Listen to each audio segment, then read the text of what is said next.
nettles is the herb that Matthew writes about as being most significant for him. And then many of the other herbalists are talking about this for COVID-19 as well. And when I first heard that, I thought, nettle. So this is stinging nettle or urtica, a major herb of naturopathic medicine, major herb. That I mean has been part of herbalism forever. So I have this quote up on the top here from Dioscorides from 70 AD, so almost 2,000 years ago, saying that it is for asthma, pleurisy, which just at that time really just means pain of the lungs from an acute infection, and pneumonia, and fetches up stuff out of the chest. Well, I misspelled that there. Fetches stuff up out of the chest. Like, what does that mean? It clears stuff out. He wrote this almost 2,000 years ago, and that is really the oldest reliable book of herbalism we have from the West, and it's been used for everything ever since then. So it's common for allergies, asthma, urticaria, which is what the herb is actually named after. The Latin is urtica. Urticaria just means like hives and acute skin rashes. It brightens the eyes, gives strength.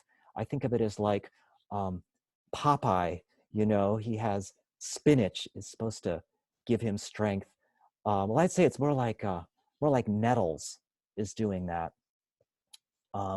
It's used for low blood pressure, meaning like you're feeling low, not necessarily actually the measurement of low blood pressure, but that feeling of like you get up and your energy drops.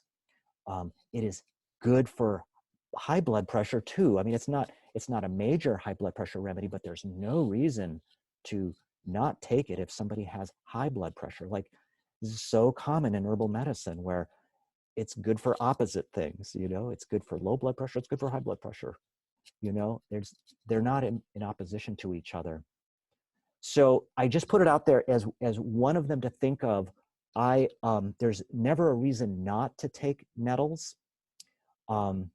It can be a little drying. It's a diuretic. It makes people pee out a little more. It's kind of cleansing in that way. Sometimes people mix it with moistening herbs. Licorice is a moistening herb. Slippery elm is a moistening herb. And I could go on and on about many other herbs. These are some of the ones that I like to use, I think of as good candidates in COVID-19.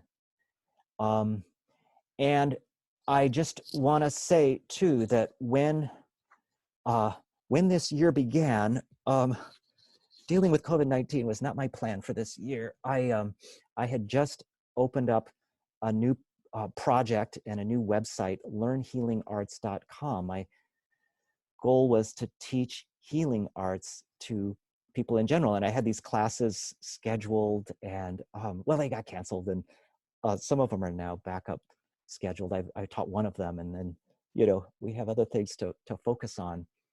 And I am totally up for teaching a more in-depth class on herbal medicine to you folks for free, for no charge if you want to, but you have to let me know. I'll do it if there's interest in it. And herbal medicine is the biggest medicine of humanity. You know, I study a lot of different types of medicine. You know, I study modern Western medicine. I study homeopathy and osteopathic medicine and hydrotherapy and all this stuff, but nothing compares to the literature and the tradition of herbal medicine. It is a vast subject that for me is endlessly fascinating. And if you can, you know, find herbs that will help you, that makes it even more interesting. And the way I would approach learning herbs here is, first of all, just to buy them, to have them around. and learn about what they can do and experiment with them on your body. And hopefully you won't need to if you get, hopefully you won't get COVID and you won't need to do that. But if you did, I mean, that would be a time to test it out, and you'll know if it's right or not. You don't have to trust what the experts say, okay? It's a natural human sense. It's not like a cold remedy like NyQuil or something like that, where it knocks out all your symptoms. Not quite like that, but it makes you feel a little bit different, a little better. Okay, that's when you're on the right track, and that's what you do. So in closing, I do want to read this quote I put in one of my blogs recently of the famous herbalist David Hoffman, British herbalist.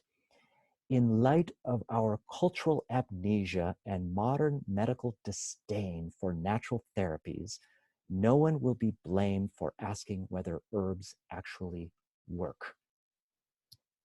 So there you go. And I'm going to click over to my website here.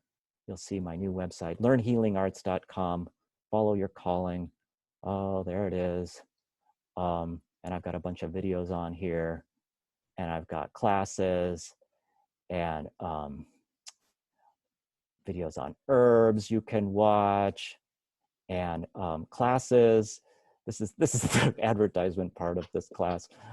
Sorry. Okay, the classes coming up are Cardiology for Healers, a 2-night class, and then there's Heal the Gut, a 3-night class.